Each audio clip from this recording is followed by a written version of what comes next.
Hello. Thank you for joining me and welcome. As always, I'm delighted that you've taken the time out of your day. Whether it's a busy day or a leisurely day, we all have a string of activities with which we occupy our time. And it is the highest, best, and most effective offering you can ever give anyone anywhere to devote time and attention, dedication and commitment to your spiritual practice. So for that, I thank you. You will hear today, as every day, exactly what you're meant to hear. And given that I don't know what that is, I'm simply going to share with you when that something or multiple things are said here that land for you that you clearly needed to hear, that really connect with you or cause you to question your assumptions about life itself, who you are, who your brother is, what the world is, and should we say, is not. That is your inner teacher speaking to you. What happens when we recognize this is we would do very, very well indeed to listen. Our inner teacher, the Holy Spirit, or whatever other name you choose to give it, is part of our mind. It is that part of our mind that is known as the voice for God here in A Course in Miracles, among other names, many other names, in fact. That's one of them. It's the voice that speaks to us of who we really are. It speaks for God. It is a part of our mind that knows who we are and reminds us of this. If only we'll take the time out of our parade of activities and listen and then act accordingly. Oh, yeah. So it's very important to take these few minutes out of whatever it is you're doing. It really is. It matters. So again, for that, I thank you. Now we're wrapping up chapter 10 of the text here. So chapter 10, section 5, the last section here of this part of the text, is known as the denial of God. And as we wrap up, let's have a discussion about how this thing that we refer to as enlightenment actually works. How does it happen? How does this thing that we call realizing God or awakening or enlightenment or liberation in some traditions, how does this happen anyway? Because when we look around, it seems as though very few people, if any, are actually doing it because we're bombarded with images of conflict, war. I mean, war between nations. It rises to that level. It rises to the level sometimes of genocide. It rises to all kinds of different levels of violence. And we see competition all over the place in the world, even if it doesn't rise to that level of armed conflict. So here, while we appear to be here, and this appears to be our lot, it appears to be our destiny in reality, you know that there's more to it than that. And that this thing that we refer to as awakening is one day going to happen to you. Aren't you glad? It doesn't necessarily mean that it's going to happen while this communication device remains active. In other words, maybe it's not going to happen in this lifetime, but maybe it will. Perhaps it's going to happen for you in the next 15 minutes. And if it does, please reach out to me in the comments because I'd love to have you address this global audience. That would be very cool. In the event that that doesn't happen in the next 15 minutes, let's continue our discussion of what we can do to help bring this eventuality about. And it is an eventuality, and it is all of our destiny to awaken in God. You want to know why? We've never left God. Ideas leave not their source. Each of us is the thought of God. Not 8 billion individual thoughts, one thought. The thought of God. We're known as the extension of God here in this course. Like extends like, love extends love, and only love. God extends God, and only God. There's nothing else to extend. So, in truth, we've never left our home in God. What we see here, 8 billion of these devices running around, is illusion. These 8 billion devices are not the Son of God. They're perishable. Therefore, they're not of God. God is constant, unchanging, eternal. We'll say some more about time and eternity in a couple of minutes. So here, while it appears that very few, if any, people are awakened, how do we do it? How do we bring about this eventuality? Because maybe today for you is a hot mess, full of conflict, full of worry and stress. I mean, we all have things come at us and they appear to be coming at us. But here's the thing, it's all in our mind.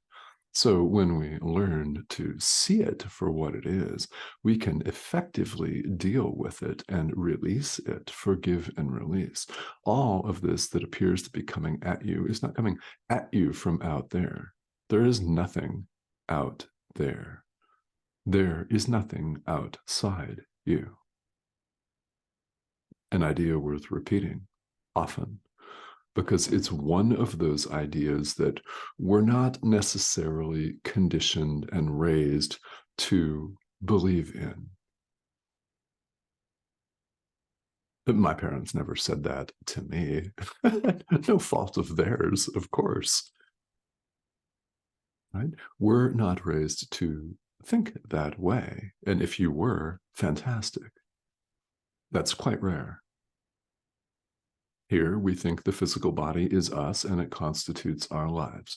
We think all of our made up ideas, like our job title, like our political leaning, like even our gender, like our social status, our prestige, cachet on social media, our number of followers on Instagram and TikTok, all of that. Completely invented. It's not the Son of God. And what we call enlightenment or awakening is our realization that all of these images are not who we are, and that we don't, in fact, need them. That we can set the ego, this false sense of separation, aside. It's a choice that we have, and this is a huge part of how awakening works. It's a choice. It is. It's a choice. Let's say some more. All of the illusions that we see here in the world, including the physical body itself, the world itself, All illusions that we see symbolize one thing: our refusal to accept truth just as it is. That is why on this series of videos, we repeat constantly the thought, the statement that perhaps the most powerful prayer you could ever utter is a prayer to your inner teacher, to God, to whomever, to ask for help in allowing truth to be just as it is. Help me allow truth to be just as it is. When we train our mind this way, truth will dawn of itself, but not until we've clarified our perception. In other words, not until we've learned to see things as they really are, rather than the way we've made, fashioned, orchestrated, and manipulated them. We see our brother for what he is. We see ourselves for what we are. We see the world for what it is. We learn to see things as they really, truly are. Then truth dawns of itself. That's awakening. So, in order to bring this about, we should all know that God created his Son perfect. Perfect. So, in order to awaken, in order to learn of our reality, that's how we must learn to see our brother. Perfect. That's how we must learn to see ourselves. Perfect. Like extends like. How do we do this when our brother is violent? Great question. How do we do this when our brother spouts hatred and falsehoods on social media? Because people do. Again, great question. Enter the fundamental practice of this course, true forgiveness, where we acknowledge that there is no separation. What appears to be going on outside us is going on in our own mind, and we forgive it. We forgive ourselves for dreaming it. We appear to be forgiving another person, but there is no other person. There is no person. We're one with God, which is literal. So what we're forgiving are appearances, and we release them to our inner teacher. We release them to the Holy Spirit. Our inner teacher is the one who clarifies our perception, really. He's the one that erases the deep subconscious and unconscious guilt that we harbor over the supposed separation from God. And we do all of this with the acknowledgement that the separation never took place. It's impossible. Ideas leave not their source. You want to repeat an idea from this course that will positively impact you. Repeat that one. Ideas leave not their source. Capital S. So another way that we bring this awakening about is to acknowledge real fatherhood, authorship with a capital A. Acknowledge that God is the creator. Our false sense of self, lowercase s if you prefer, the ego, that that's what we call it here, is, well, it's simply a mistake. It's a mistake that we're separate from God, and it wants to usurp God's role as creator, telling us we created ourselves. Yeah, we created ourselves. How? Well, we don't really know. It's a mystery. Well, let me tell you something. There is no mystery. There's no mystery. None. God is. What's implicit there is very important for us to understand. Only God is. All else is illusion. Everything that shifts and changes in any way is illusion. And yes, that most certainly includes the physical body. Today, I have more gray hair than I did yesterday. That's shifting and changing, and it's not the Son of God. So, however fit your physical body is or not, right? However vigorous your physical body is or not, it doesn't last,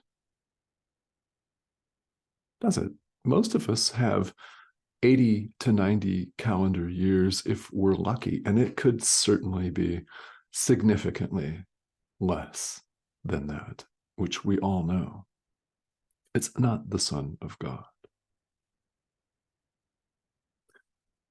If you want to see it this way, 80% of the physical body, more or less, is water. Anyway, it's an assortment of guts and soft tissue with some bones and cartilage and these lovely gray hairs that we all acquire over time, whether you dye them or not.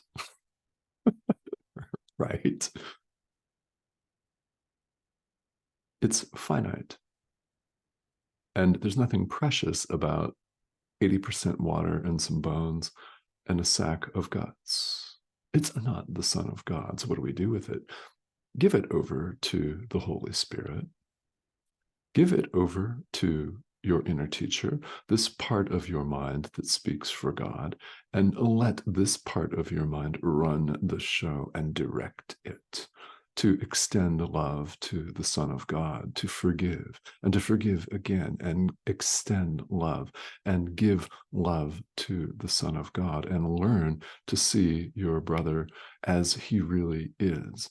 In so doing, you learn to see yourself as you really are, because there is no separation of any kind. So, how you see your brother is how you see yourself.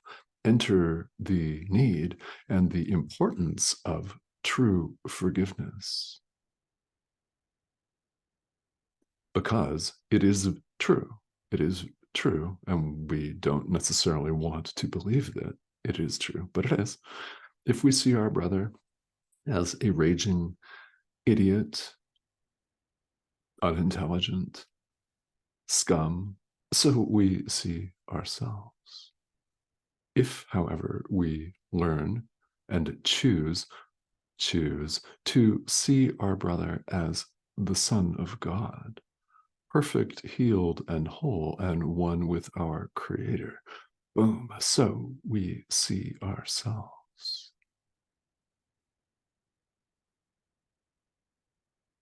This is another one of those ideas worth repeating, because on the path, we find we need to hear it and contemplate it over and over again.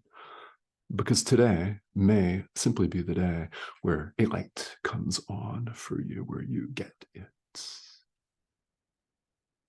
I hope that happens. I hope it happens right now, because that would be very cool. What else can we say? It would be very cool.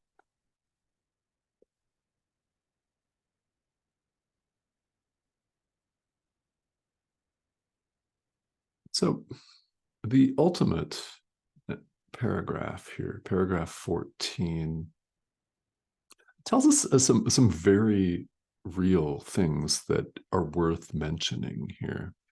And as always, I invite you to read and reread these passages. Oh, yeah. If you're going through the workbook, I invite you to do the practice periods in the workbook. These videos are intended as a supplement, an adjunct, a supplement only. They are in no way, shape, or form intended to serve as a substitute for your real practice. They are definitely not intended to take the place of your relationship with your inner teacher, which is paramount. We need to do our forgiveness work, practice. Why? Because our experience, our practical experience, moment to moment, hands on, so to speak, practical experience is how we really, truly learn. It's one thing to understand these teachings intellectually. Great, no problem. Where the real learning comes in is putting them into practice. Therefore, we come to understand through our own experience that these teachings are true. We prove them to ourselves. That's how we learn. Direct experience. So we make the choice to do it. Here in the world, we have a situation where choice is meaningful. Ultimately, in eternity, there is nothing to choose. Only God is. But here, where we call ourselves human beings, where we call ourselves our name, our last name, our title, all kinds of other names and labels, we have a lot of them. So here, while we appear to be here, choice is meaningful to us because we appear to have a choice. So here's the choice. There's only one. Let's simplify it, shall we? We have a choice between God or the ego, between light or dark, truth or illusion, the thought system of the Holy Spirit or the thought system of the ego, oneness or separation, love or fear. However you choose to characterize this choice in words, it is the choice that we have. And those are the options. There are two options. They are mutually exclusive. Which we choose determines our experience. Chose wrongly in the past, chose poorly, chose the ego in the past. So what? It's past. You have the opportunity to choose right now in the present moment.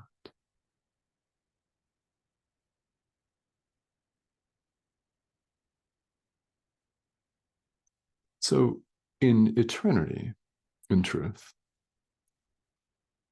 there's nothing to choose. Here, while we appear in time, choice is very meaningful indeed. So that is why A Course in Miracles comes back to this subject so often, because choice appears meaningful here. So how does awakening work? We choose love. We choose to forgive ourselves, the world, everyone and everything in it, space, time, the ego itself. Forgive. That's how it's done. And it is very much a choice. So if we would remember the eternal, we must learn to see only the eternal, to overlook all of the drama in your brother's life and social media posts, and look beyond that and forgive all of that external stuff and learn to see him as he really is. You, one with God. The Son of God is the extension of God. God's the author, Father, very important to acknowledge, yet like extends like. You were created perfect, by the way.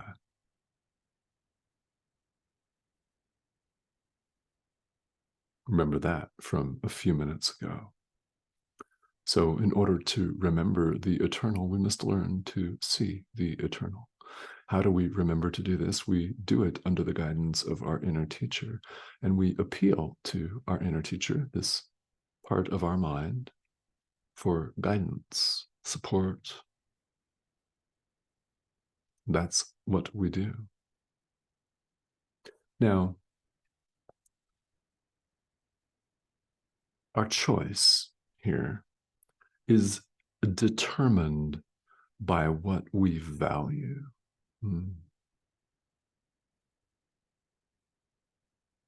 This is one reason why I'm fond of saying spirituality is for grown-ups. It is, because our choice of light or dark, of love or fear, God or the ego, is determined by what we value. So here's the question, right? Do you value pain, separation, suffering, decay, fear, anxiety, excess activity and frustration, constant judgment and blame, from which there appears to be no escape at all? You value that? Or do you value perfect oneness, love, pure and abstract, all-encompassing love, limitlessness, joy? Which do you value? So we're invited here in the practice of A Course in Miracles to want the peace of God. That is one of the 365 ideas in the workbook for students. I want the peace of God. We're invited to want that and nothing else, because our choice is determined by what we value. What we value, we choose, and what happens, we see it. So do you value separation, pain, frustration, and suffering, depression, anxiety, limited shelf life of this thing here? Is that what you value? And if the answer is yes, no problem. It's your choice. If, however, you value the peace of God, what then will you see? Especially if you repeat the idea over and over and the practice of true forgiveness of the Son of God, what will you then see? Because you value it and choose it. Yeah, that's how this thing called awakening works. Here, while choice appears meaningful, it has everything to do with our choice. And why wouldn't it? All of this is about our clarifying our perception so that the truth that just is and has always been dawns of itself. It's like lifting a veil and seeing things as they really are. This is what spiritual practice involves. Now, whatever tradition or traditions you currently practice, if any, they all lead to the same place. A Course in Miracles is but one of many doors. And here is a unique and I think brilliant and beautiful thing about this course. It is a self-study curriculum. There are no leaders of the course. There is no pattern of prescribed conduct. There is no thou shalt not list a mile long. It's not a religion. It's not another cult. The world does not need those. There are enough of them out there. It is self-study. And we do this self-study and practice under the guidance of our inner teacher.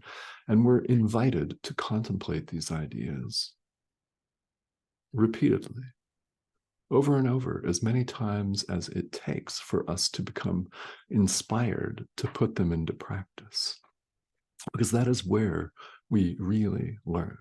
And if you want help with this, please, I invite you to appeal to your inner teacher, who is not external to you, but part of your mind, our mind. So, you deserve nothing less than the full depth and uncompromising meaning of this course, which doesn't water anything down. Thank God. Yeah. Along the way, it's inevitable that questions will arise. And of course they would. It's natural because this is a process of deep self-inquiry. And it is not automatic for us to go against our conditioning because we know that our reality is 180 degrees opposed to it. We're learning. Along the way, there are questions that may arise. And in fact, you may have days, perhaps you're having one right now, where it simply seems like this whole path is generating more questions than answers. Very common. I mean, maybe you're having one of those days right now. So if that's the case, or if you have any other questions about this course or your spiritual practice in general, I invite you to leave questions here and ask them here. This is a valuable space for comments and discussion. So I want you to please feel welcome to do that. And even if you want to simply pop in and say hello, I'd love to hear from you too. Now, if you haven't subscribed yet, we'd love to have you join us. Please do that. The subscription arrow is right here, and that is the arrow in the corner of your screen here.